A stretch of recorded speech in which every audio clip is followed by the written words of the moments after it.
I can actually minimize it. Yeah, still you got it. Yeah. Oh, perfect. Fantastic.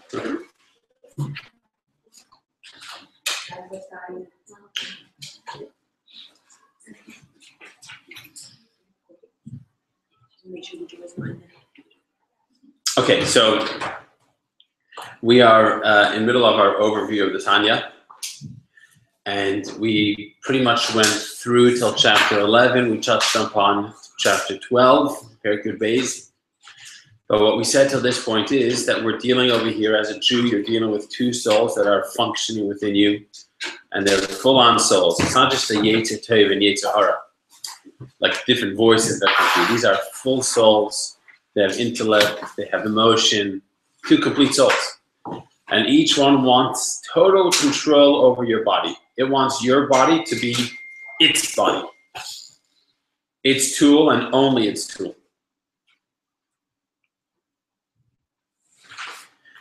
And the battle is not just over what you do,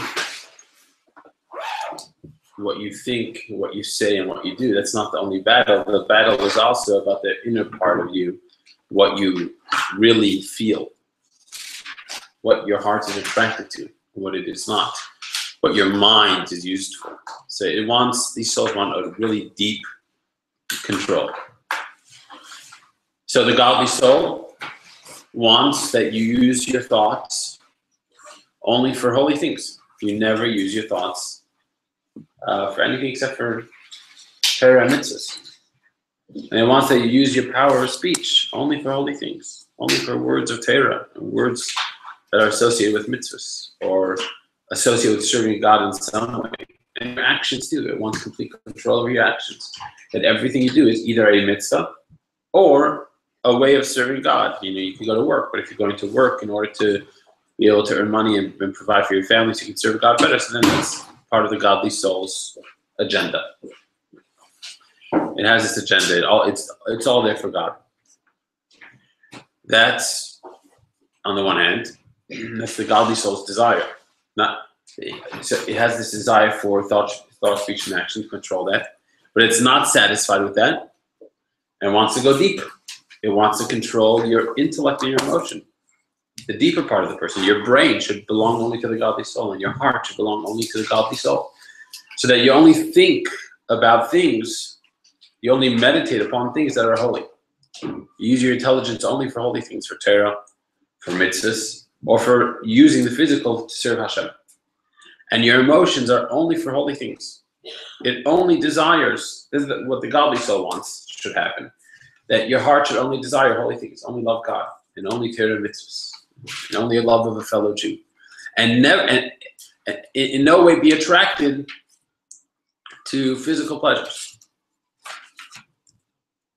That would be a victory of the godly soul. That's what it wants, in general. We said there's more detail that also wants to capture the animal soul, but in general, that's what the godly soul wants, to capture what you do, but also who you are.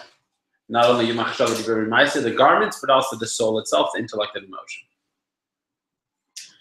The animal soul wants exactly the opposite. What does the animal soul want? It wants to not only control your feelings, that you should be attracted to physical pleasures and use your mind for physical things, but it also wants you to act upon that your thought, speech, and action should be used for physical pleasures. For your ego, not for God. You should think things that are not in line with Torah mitzvahs, and speak things that are not in line with Torah mitzvahs, and do things like that. That's an animal soul victory. So they both want complete control of the person, not only about what the person does, but also the deeper dimension of the person, their emotions and their intellect. And since there are two things they're fighting over, these two souls are in general fighting over two things. We have three options of what could happen. Either one soul could be victorious and control both things, or the other soul can be victorious and control both things, or one soul can control one and the other soul can control the other. Those are the three options in general. I spoke about 5 yesterday, but more generally, just a recap. In general, there's three. Either one soul has a whole victory, the other, or they split the victory. So tzaddik is a person who the godly soul has a complete victory. It doesn't only control what you do, that you'll always use your thought, speech, and action for Hashem, but even what you feel. A tzaddik has absolutely no desire for physical pleasures. For sure not for sin, but even for physical pleasures. He has no desire whatsoever. So here the godly soul scored a victory even on the deeper level of the person. That's a tzaddik, and that's discussed in chapter 10. And as we said yesterday, there's two within a tzaddik. There's a complete tzaddik and an incomplete tzaddik, but in general, that's a tzaddik. The other way is that the animal soul has a complete victory, and that means that not only do you feel enjoyment of physical pleasures and want that, and use your intellect for physical pleasures and ego-based things, but you actually act upon it. So you're thinking and speaking and doing things that express the animal soul. And that's a complete victory over the little city for the animal soul. And that's called a rasha. A rasha is wicked, but more loosely translated would be a weak person. There's a certain weakness in the godly soul that can't control the person. The animal soul has scored a big victory over here, and that's a rasha. And in a rasha itself, we said there's two levels. There's a complete rasha and an incomplete rasha. But generally, that's a rasha, and that's in chapter 11 of Tanya. And then you come to the Beinani. And the Beinani is an individual who one soul scores a victory on one part of him, and the other soul scores a victory on the other part. So the animal soul, let's put it the other way around. The godly soul wins in machshava dibur ma'aseh. Your thought, speech, and action are totally under the control of the godly soul. He'll never give in, not only to not do an action, that's an animal soul action, a sin, maybe less than a sin. As we explained, animal soul action is even indulging in kosher physical pleasures, but not for the sake of heaven. If you eat something that's kosher, but you're not using it for the sake of heaven, then that's an animal soul expression. By a Beinani, he won't do that. He won't do an action like that. He won't say words that are not in line with Torah mitzvahs. He won't even think things that are not in line with Torah mitzvahs. He won't even think those things. So in other words, let's take the extreme of a Beinani, the full power of a Beinani. If there's a thought to go and eat that delicious piece of food because it looks good and I want to eat it, and it's 100% kosher, has the best texture, not only will he not go and eat it, he won't even think about it. No dessert. I didn't say no dessert. You said no dessert. I didn't say that. It's not healthy. Dessert. Dessert. So Dessert on dessert. It depends. Depends. What? Depends. Everything has to be with the seder. Let's say, for example, you're in someone's house. Let's say, for example, you're in someone's house, you're visiting, and they put a lot of effort into the dessert. And you're going to say, I'm not eating, right? So then they might be offended, or they put a lot of effort and they feel bad. So you could be eating it to make them feel better. Now you have to know the line. You have to know the line, because then, yeah, how many? Or if you're taking a second serving, what's that all about? So you have to know exactly where you stand. You have to be very honest. It's not so black and white. So if I put effort for dessert at home, I can't tell myself. You can have a piece to make sure it's good. To make sure that your guests are happy. So everything about amount. Everything is about l'shem shamayim. Everything is about l'shem shamayim. If it's some way is serving Hashem, and you can serve Hashem with a nice piece of steak, as we brought in Tanya when we learned it during the year. You can have a good piece of steak, and that's serving Hashem, because one of the Tanoim said that until he has a piece of steak, he can't think properly, and he couldn't answer a deep question in the Talmud. And only when he had that steak and he had that wine, now his mind was relaxed. He could think in depth. You can have a nice house, you can have a nice car, you can have a nice everything, but it has to be for a sake. In other words, it doesn't start with, I want this, can I justify it? It's more like, I have to serve God. Will this help me in serving God? If not, it's out of the question. If yes, I should look into it. So it's kavanah. Everything about kavanah. Yeah. As long as it's kosher, everything is kavanah. The moment it's not kosher, as we discussed yesterday, your kavanah doesn't help. It's locked in the hands of the klippa, and whatever your kavanah is doesn't. No, everything's kavanah. If you have the right kavanah, automatically that will influence the amount, that will influence how you do it, and so on. This morning, I see, guy, Hashem talks to you in different ways. I was making my coffee in shul, and I was just telling everyone yesterday in class that we were discussing about the choice between healthier foods and not healthier foods. If you're doing L'Shem Shamayim, so actually 2 classes ago, if you're doing L'Shem Shamayim, you'll obviously choose the healthier foods. So as I was making my coffee and I took a little bit of sugar, you can put a bit of sugar, he said, someone said to me, you shouldn't have that sugar. It's not healthy for you. Yeah. But maybe it helps you to teach your class better. I don't know. I'm just saying that's what he said. So then I was trying to debate whether I can take down a coffee with milk without any sugar. Then it depends on you. Like some people can't take that. That's too bland. I don't know. You have to be honest with yourself and see exactly where you hold. And you know. It's not such a sacrifice. What, the sugar? No. For me, for some people. It's small. No, it's not such small. It's not such a sacrifice, but it's all these little things, and when people aren't looking, that really counts. You know. It's not. If like for example, let's say you don't take dessert at the table. I remember we were once at Rabbi Chaim Rappaport. He's a big London. He was our teacher when I was learning in London. He was taught us Gemara. And he invited a few of us over. He lived like an hour away from the yeshiva, so we stayed there for the whole Shabbos. So at the end of the meal, they served dessert. Now, as normal bachrim in yeshiva, you know, you're just being pounded with all this idea of not indulging in physical pleasures. So you can't, I'm not saying you can't have physical pleasures, but in front of the teacher of the yeshiva, there's no way you can do so. So none of us touched. Like 3 of us, no one touched the dessert because we were embarrassed to take it. So he used it as an example. He said, Kinderlach, he stopped the whole table.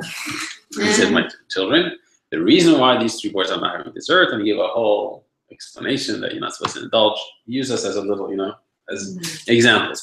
But the truth is that over there it wasn't Avodas Hashem. I won't say it was for the sake of heaven not to eat the dessert. We were so embarrassed not to eat it, to eat the dessert. So that's not for the sake of heaven. Maybe for the sake of heaven would have been to eat the dessert, because then his wife would have been happy. On the other hand, it worked out well because he could give his kids an example of what it should look like. But, you know, so you have to know, sometimes not putting the sugar in your coffee, if other people are looking, is showing off. It has nothing to do with the sake of heaven. So you have to be very honest with where you're holding. Can I share something? Yeah, sure. We had a food and Chassidus class last night with Rivka Johnson, and she told us the word achal stands for, with food, stands for eich, kama, and lama. You have to think about whenever you eat your food. Eich is how you eat it, kama is how much you eat, and lama is what are you eating it for. That's a good one. That's good. Thank you. Chassidus.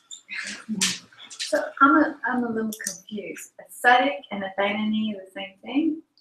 So Alibay. yeah, so that's wrong. Thank you for bringing me back on track. Okay. That's exactly what I'm explaining. So a Beinani is someone who controls not only what they do and not only what they say, but even what they think. That means that if there's a piece of food over there that looks delicious, and the only reason why they want to eat it is because it looks good and they want to have it, that's an evil thought. That evil means against Hashem. It's totally kosher, but even entertaining that is a no-no for the Beinani. So obviously the thought can't come up to your mind because the Beinani doesn't. The next part is that his heart is not transformed at all. So the thought will come up into his mind that looks really good, and he wants to have it. It's possible that a thought, and it's likely that a thought of a prohibition will come into the mind that he wants to do a certain avera. That can also happen by a Beinani. That he can't stop the thoughts that pop into his mind. So what we're discussing over here is whether he chooses to entertain that thought or not. Someone who's a Beinani, the moment the thought comes up and it's not l'shem shamayim, it's not for the sake of heaven, that's an evil, wrong thought, it's kicked out right away. He never entertains it even for a moment. So on that level, he's just like a tzaddik. There, the Nefesh Elikis has scored one big victory. He's a tzaddik. However, he's not a tzaddik because on his inner self, his emotions, there, the animal soul is doing quite well. He is attracted to doing things that are not for the sake of heaven. He might very well be attracted to sin. He does enjoy physical pleasures. And so there, the Nefesh Elikis is not in control. There, the animal soul is in control. So he's not a tzaddik on a deeper level. What he does is just like a tzaddik, but what he feels is not like a tzaddik, it's just like a rasha. So those are the three scenarios in general. The tzaddik, the rasha, and the beinoni. And the beinoni is chapter 12 of Tanya. And if you're born like a baby, you can't become the son, can you? Or you can? Can you shift from one level to the next? Or No one's born as is your being soul idiot. makeup? Yeah, we're going to get to that in the coming chapters. But generally speaking, it's your soul makeup in your beinoni, meaning a beinoni and a rasha is the same person, same soul. And you can choose to be a beinoni. In other words, you have a soul that you don't have the power to actually change the insides, but you could control what you do. That's generally what we say. But then Alter Rebbe adds later on that you could merit through certain ways of how you can merit to get the soul of a tzaddik to enter you. So not that your soul changes, but a soul of a tzaddik can enter you, and then if that happens, then it lifts you up to the level of a tzaddik. So you could get there. Do we know people that happened to? Famous people? Well, there's a lot of stories in the past. We don't know about. There's one story we just had, the Arizal's yahrzeit. The Arizal's yahrzeit was Hayav. So they say about the Arizal that he was once sitting together with his student, his main student, Rabbi Chaim Vital, and in walked in a boy. His name was Shmuel. And the Arizal stood up for him, and he shook his hand. And Rabbi Chaim Vital was very taken aback. This was a young boy, and showing such respect to him. So when the boy left, Rabbi Chaim Vital asked the Arizal, why did you show this boy such respect? So the Arizal said, because it wasn't for him, but because of the soul that walked in with him. A certain soul entered him, was the soul of Pinchas ben Yair. Pinchas ben Yair was one of the early Tanoim, authors of the Mishnah. And so it was for him that I showed the respect. So yeah, so Rabbi Chaim Vital said, what did this child do to merit to have the soul of Pinchas ben Yair enter him? So he said he did a mitzvah that was in line with the type of lifestyle that Pinchas ben Yair had. So Rabbi Chaim Vital was very curious to know what the mitzvah was. So he ran outside, tried to find this child, and finally he tracks him down. And he asks him, Shmuel, tell me what's the special mitzvah that you did today? So he thinks, and he says, you know what? I remember that this morning I did do something out of the ordinary. I was on my way to shul. It was still dark outside. I was going through the alleys at Tzfas, and I heard a family crying. So I went there and I looked and I see that they were robbed of everything. The house was taken, even their clothes were taken, some of their clothes. So he says, I ran home, I put on my Shabbos clothes, and I brought them all the clothes that I had. So Rabbi Chaim Vital said, now I understand why the soul of Pinchas ben Yair entered you, because Pinchas ben Yair was always into helping captives, helping unfortunate people. So that's why the soul of Pinchas entered him. This child later on grew up to be the famous author of the Medrash Shmuel, which is a very famous book on Pirkei Avos. So that's a story of the past, but the Rebbe uses stories like that, and it's the story of Pinchas when Eliyahu entered him, to say that happens nowadays also. When you try to do something that's beyond your capabilities, something really good, but you don't have the soul power, but you're determined to do it, then Hashem gives you, Eliyahu will come into your soul, or another tzaddik. So we have no way of witnessing it, but what we do know is that if you really put yourself into it, you'll succeed. It's like a spiritual adrenaline. Yeah.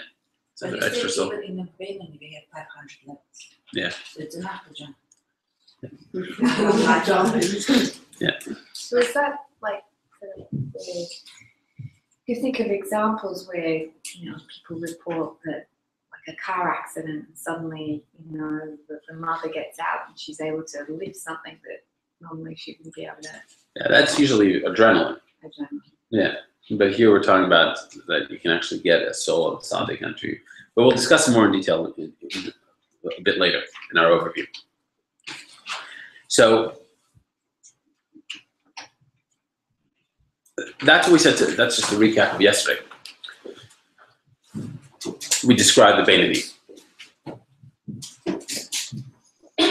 Now this Beinoni, although he doesn't have control over his emotions, he only has control over machshav dibur ma'aseh in general. Nevertheless, there are special moments in the Beinoni's life where he does control not only his garments, not only what he does, but also his emotions.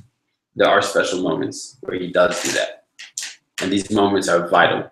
They're extremely important for him to have the koyach to continue to fight. Because as you can imagine, if there's a lot of tension going on over here, because inside he feels like a Russia, but his behavior is like a tzaddik. There's a lot of tension. And so he needs spiritual fortification, a lot of strength to be able to survive this battle on a 24/7 basis, right? He's not allowed to give it even once. So he has moments of spiritual haven, spiritual uplifting. What are those moments? In particular, davening. Davening is that time. At the time of davening, we're told that there's a spiritual energy in the air. It's not just that you're davening. The time of davening, there's a spiritual energy in the air called Meichin de Gadlus, which is large or profound intellect, which empowers a person to be able to have a true love to Hashem. Something that maybe throughout the day is harder to reach, but during davening, you have a special koyach to have a real love to Hashem. If you only concentrate on the words that you're saying, and as we said in the Sikha earlier this week, that davening means, number one is you have to shtel zich davening. You have to daven. Before you start davening, you have to say, I'm now davening, which means to put aside everything, every worry, every concern, anything that's happening during this today. All of that has to be shut out. That's number one. That's shtel zich davening. And so a person has to do that. And then daven and think about the words that you're saying. And if you do that, then you can have a love to Hashem. Your heart can be filled with love to Hashem. And a heart that's filled with love to Hashem doesn't allow love of other things to come in. It's like when you have a vessel that has fire, you can't put in water. They don't go together.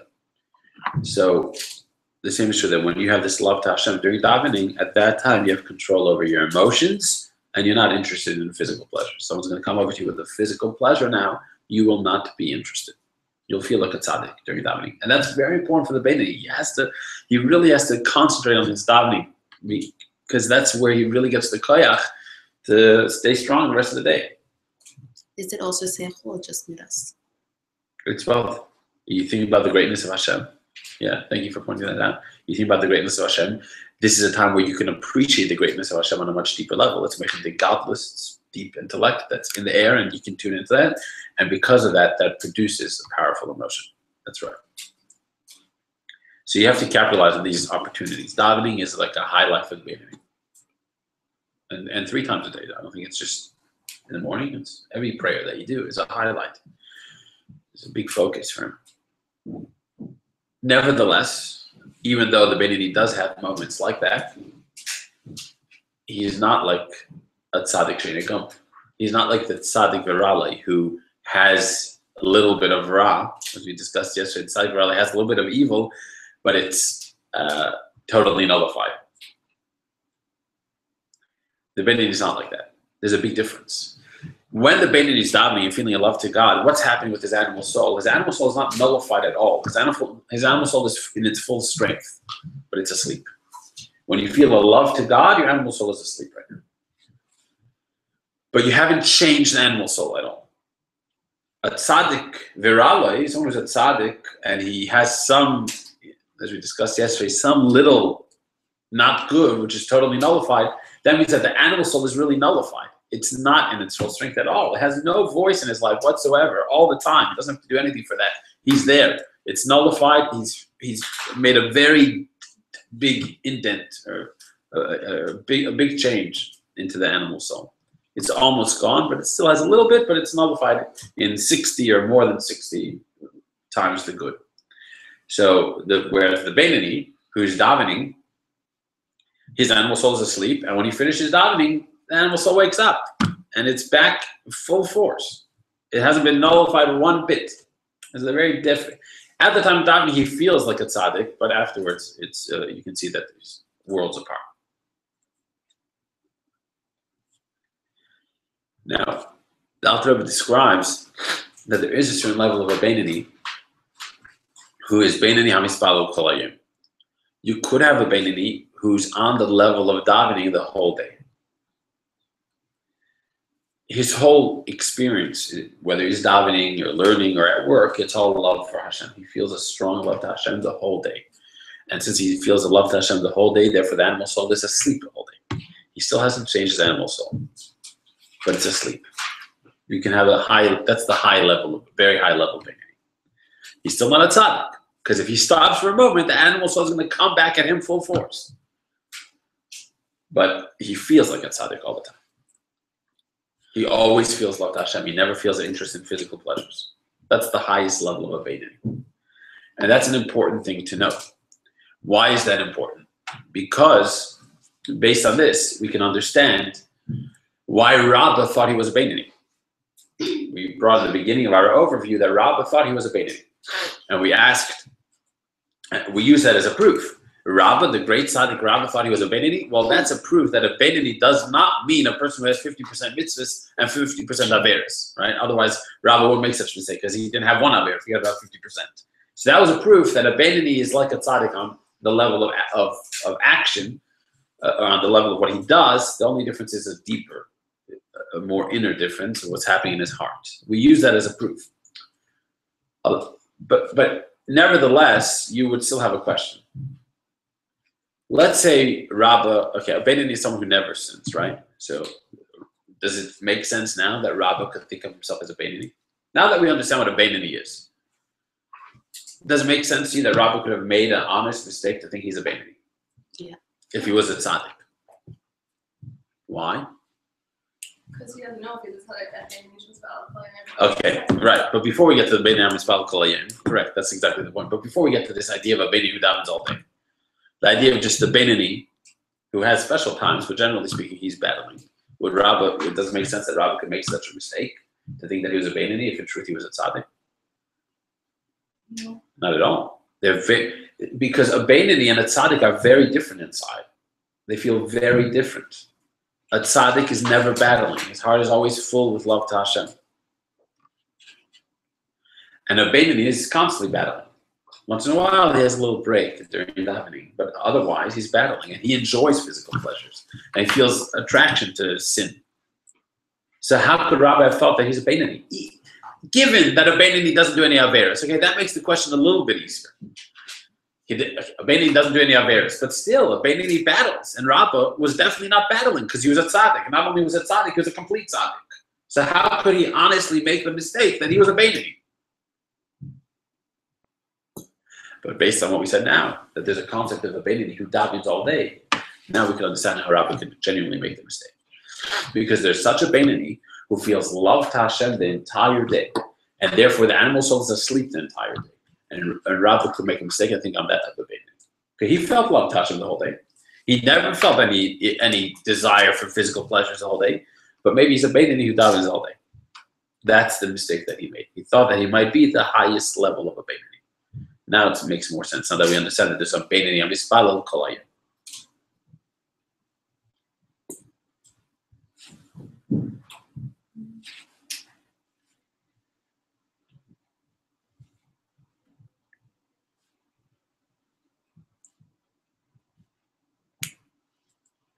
Nevertheless, that's a very high level Beinoni. But the average Beinoni has his time when he davens. Then he feels a love to Hashem. He doesn't feel any attraction to sin or to physical pleasures. But after davening, the animal soul comes back full force and he's battling again. That's the average, normal level of the Beinoni. So where does he get the koyach to battle all the time? Where does he have the koyach to always be victorious? Because we said a Beinoni is someone who never gives in. Never. If he gives in once, and it's more than that. For those who learned throughout the year, we said that not only if he ever gives in once, even if he has the capability of giving in, if he was put into a certain situation, he would succumb to this physical pleasure. Whatever this is, the challenge is, if he was put into that situation, he would give in. He just hasn't been put into that situation. A person like that is also not on the level of a Beinoni. A Beinoni is a person who, whatever situation you put them in, they will never give in. They've built themselves up so strong that they're not giving in at all, not even thought, let alone speech and action. Where does he get that strength? Of course, davening builds up his godly soul, But then he's out there in the battlefield, and there's a godly soul and there's an animal soul, and they're both fighting over it. They are equal strength. The animal soul is strong and gets stronger every time you have a meal. The animal soul gets stronger. So where does the Bindi get the strength to make sure that the godly soul, which is revved up, yes, because he davened, but how does the godly soul always win over the animal soul every single time? How does he get the koyach? So it says the Alter Rebbe, there's two secrets to this. Number one is that Hashem made a rule within nature that moyach shalit ala lev, that mind rules over heart. That means your heart could want to do things and it could be driving you crazy. But at the end of the day, your head is on top of your heart and you can choose not to. That's just the nature God gave us. And that's why there's a justice system. Otherwise, people would say, why did I rob the bank? Why did I do this crime? I felt like it. And it was too strong of a feeling. You can't blame them. But you could blame them because humans have this nature of Maya Hashalat ala lev, the mind rules over the heart. And as we said, the godly soul, where's its headquarters? You know, where's the headquarters? In the mind. And the animal soul, where's its headquarters? In the heart. So Maya Hashalat ala lev. So no matter how powerful the animal soul is, at the end of the day, you can choose not to follow it. If you're inspired, if you davened and you're inspired to work on this, then you have the power to put the godly soul in front. That's one key. And there's another key. What's the second key? A verse in Mishlei. In Mishlei it says that King Solomon says, Shlomo HaMelech says that I've seen there's an advantage to light over darkness, like the advantage of wisdom over folly. So what's the relationship with light and darkness? If you're in a dark room and you strike a small match, then a little bit of light expels all the darkness, or a lot of darkness. You don't need a lot of light to move out all of the darkness. A little bit of light expels darkness.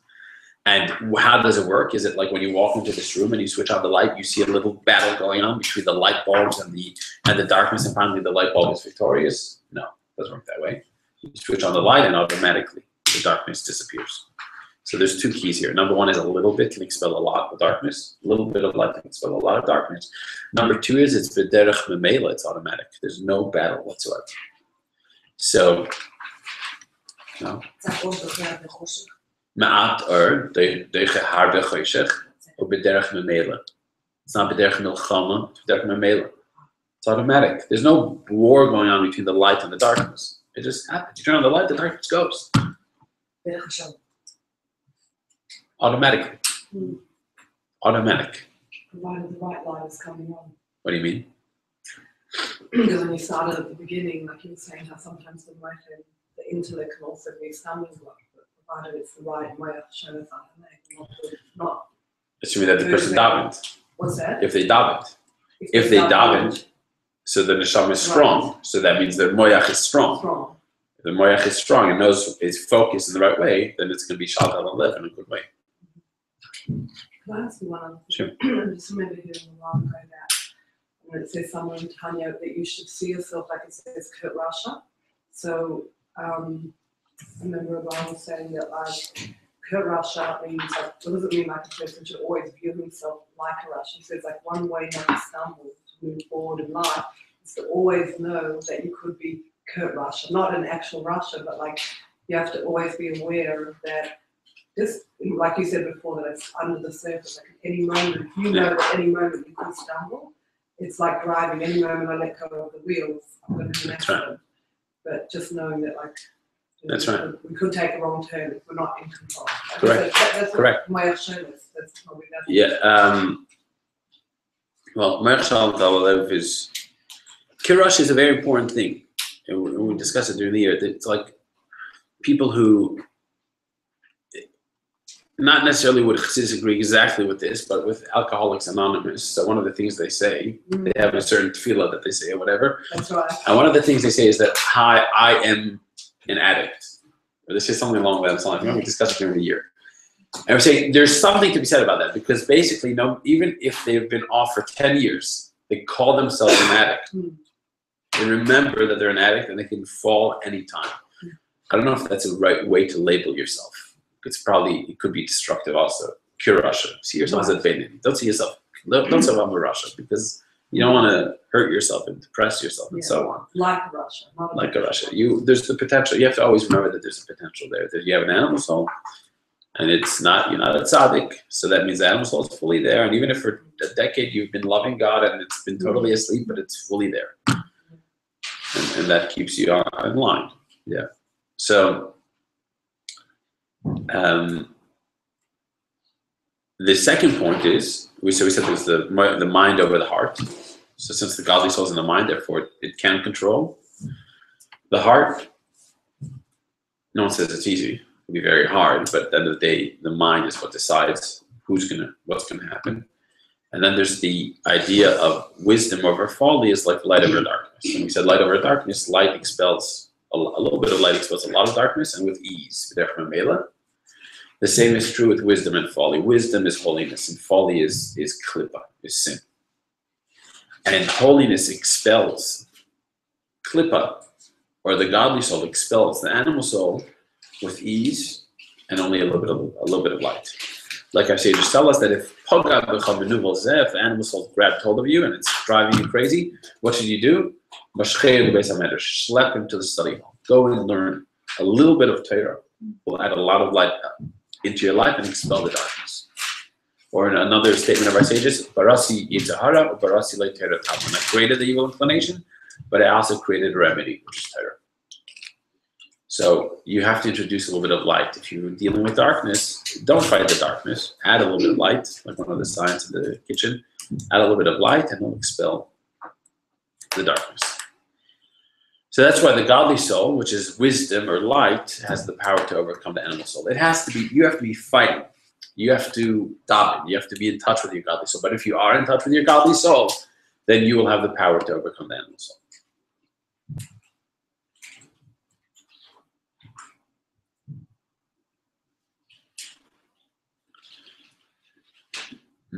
What we said today is chapters 12 and 13. In chapter 14, the Alter Rebbe says that midas ha-beinoni hi midas kol adam. That the level of a beinoni is a level for every single person. Every single person can get there.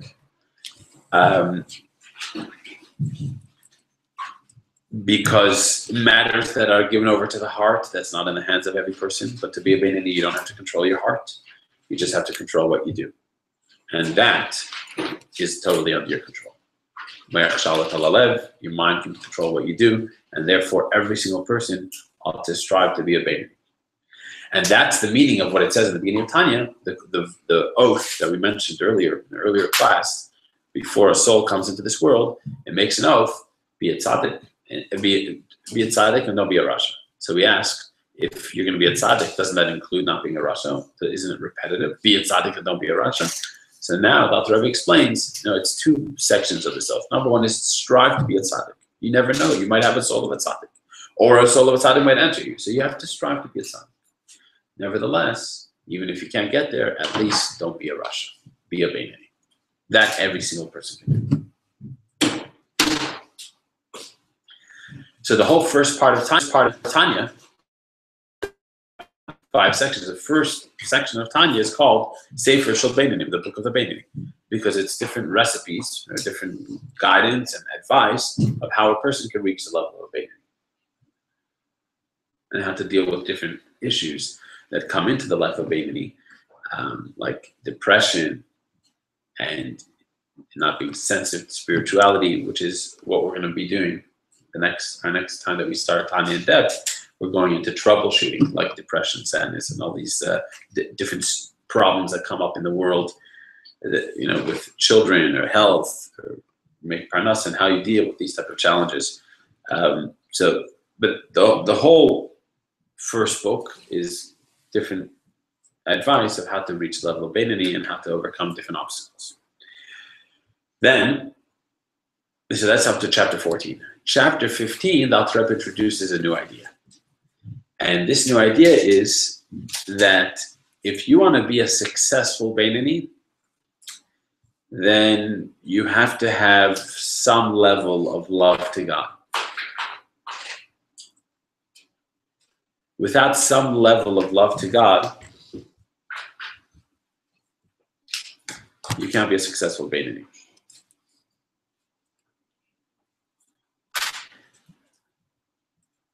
In other words, we're not talking about love to God during davening.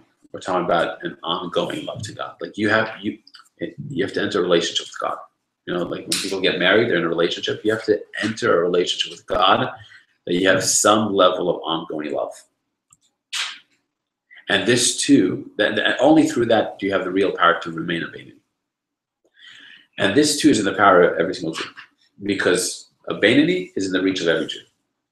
So including this level of love, of ongoing love to Hashem. Now that seems to contradict what we said before, where we said that a person can control what he does, but not what he feels. Didn't we say that a Beinoni can transform his heart? That's a tzaddik. How could you say that a Beinoni could have a certain of ongoing love to Hashem? So Alter Rebbe explains that there's two levels of love. There's like pure love. That pure love is not necessarily within the reach of the Beinoni. But then there's a love that is connected to doing. And we made mention of this in an earlier class, the idea of I ought to love. I understand that I love. Not that I feel that I love. It's not like I'm totally in an overwhelming love to Hashem, but at least I understand that I love. And some relationships are like that also. You understand that you love that person. Not necessarily do you feel it, you understand you love it. And that level of love, every single person can have to Hashem. And that's the deeper meaning of Moyach Shalat Al Alev. On a basic level, Moyach Shalat Al Alev means that the mind controls the heart. The heart wants to do one thing, but the mind controls it and does what it knows is right. A deeper meaning of Moyach Shalat Al Alev, the mind ruling the heart, is that the mind can impact the heart to actually love those things that the mind wants it to love. Not just that it fights the heart, but it can actually change the heart to some degree. Not like a tzaddik, but to some degree it can train the heart that it loves Hashem. It understands that it loves Hashem. It's a certain training that it can give to the heart. And like the famous story of Rabbi Hoch, gotta say it every time you speak about this idea of Moyach Shalat Al Alev, that he was a spy for the Russians, because the Alter Rebbe wanted the Russians to defeat the French. He didn't like the idea of the French because they promised too much comfort for Yidden, and he was worried about Jews being too comfortable in this world, in Gashmias. He left that for the Rebbe's generation. That's our challenge. But the Alter Rebbe wasn't ready for that. That wasn't his generation's challenge. He wanted the Russians to win. And he sent some of his chassidim to help make the Russians win. And one of them was Rabbi Hoch, who was a spy, because he was able to speak French and Russian. So he acted as an interpreter. And while he was interpreting for the French generals, he was spying also. And one time Napoleon, who knew that something was amiss, something was going on, he walked in and he saw this Jew and he thought that guy must be the cause of the problems. And he screamed at him, "You're a spy," and he put his hand on Ramesh's heart. And Ramesh said, "See if it's going to start pounding." And Ramesh said that the teaching of the Alter Rebbe, that Moyach Shalat Al Alev, is what saved his life. Because he was able to immediately divert his attention to something else, and that way keep his heart calm. The mind rules the heart. You can even train it to have the right emotions to some degree. Maybe not like a tzaddik, that you're totally in love with Hashem, but at least you train the heart to understand that it loves Hashem. It's a certain level of love. I ought to love. Wait, that's only for Beinoni, or that can be anyone? So we were speaking about Rabbi Hoch. I had a conversation with him about this idea. We have to see ourselves as Beinoni. Every single one around this table is a Beinoni. Right now you're a Beinoni. You mess up. So do tshuva and go back to Beinoni. You have to always strive to be a Beinoni. It's not your job to say we're not trying to make the list, the top 10. We were a Beinoni. We're not, this is a very personal thing. It's your relationship with God. You have to see yourself as a Beinoni all the time. And you messed up, do tshuva, you're back to Beinoni status. You are a Beinoni. So can we say that any youth that has a neshama and a brain can be a Beinoni? And every youth has a neshama and a brain. And we have to see ourselves as Beinoni.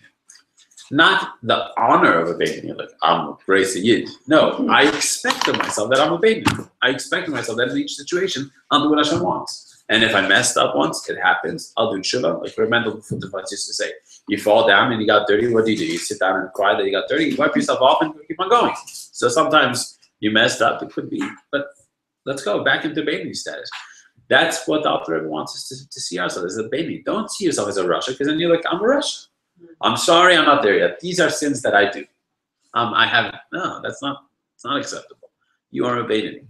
And if you mess up, it's not because you accept that you messed up. That you accept that it's okay for you to do that. It's because you messed up, because we're not perfect. Then you go back to baby.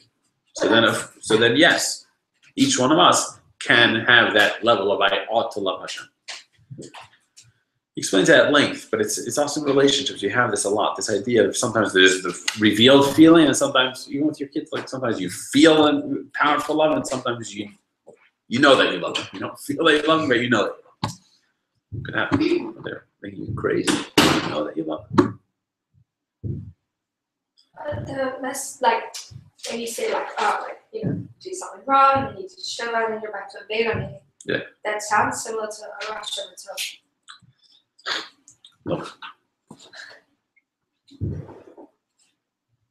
how do you get from the level of a Russia to a baby? What would you say?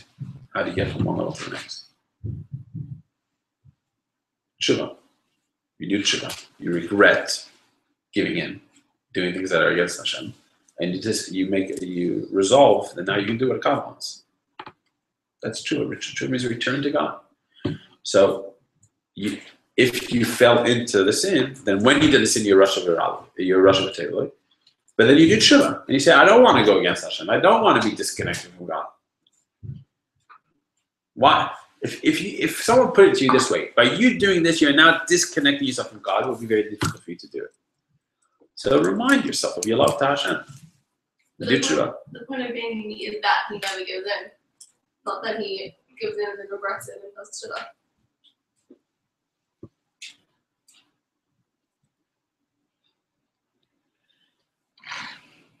If you do a tshuva now, a real tshuva, not a tshuva like I feel bad about what I did, but I'm going to mess up again, I know. You do a real tshuva, you say, I don't want to mess up again. And you're sincere in it. Right now, you're a Beinoni.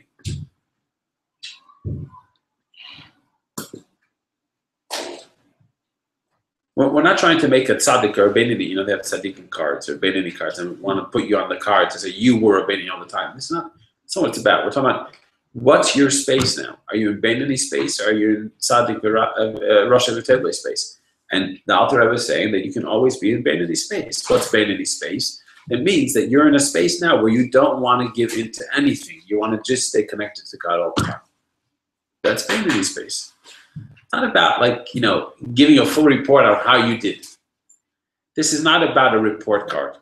It's about life. You know what I mean? It's not like after 120, God is going to look and he'll decide when you were Beinoni, when not. But we're talking about life now. Every moment is a piece of life, and it's eternal. It's infinite. This is your life right now. What's your space right now? Are you in Beinoni space? Are you in Rosh V'Tevli space? In other words, are you ready to do a sin if the right opportunity comes? Are you ready to indulge if the right opportunity comes? Then you're in Rosh V'Tevli space. So Alter Rebbe, you can get to Beinoni space. You can be in the space now that you're saying, I don't want to disconnect from Hashem. And if indulging in that is going to disconnect from Hashem, I don't want it. You can enter that space by doing tshuva. That's tshuva. And if you mess up, you messed up. Pick yourself up again. Get back into Beinoni.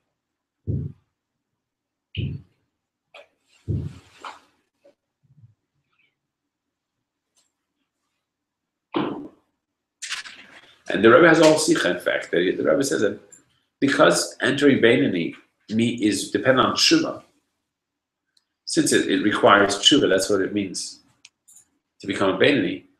And who decides whether you did the right tshuva? The heavenly court. The court down here can only judge by what the eyes see, but the heavenly court sees what your heart. They see the challenges of our generation. They see what we're going through. So they make it a lot easier. And if you're just sincere and you're trying your hardest, they make your tshuva good. So that's what's required of us, to be in a Beinoni, to always expect of ourselves to be a Beinoni.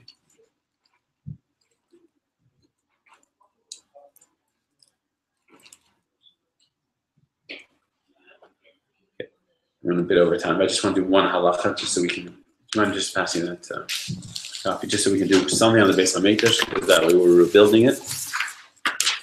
The last halacha.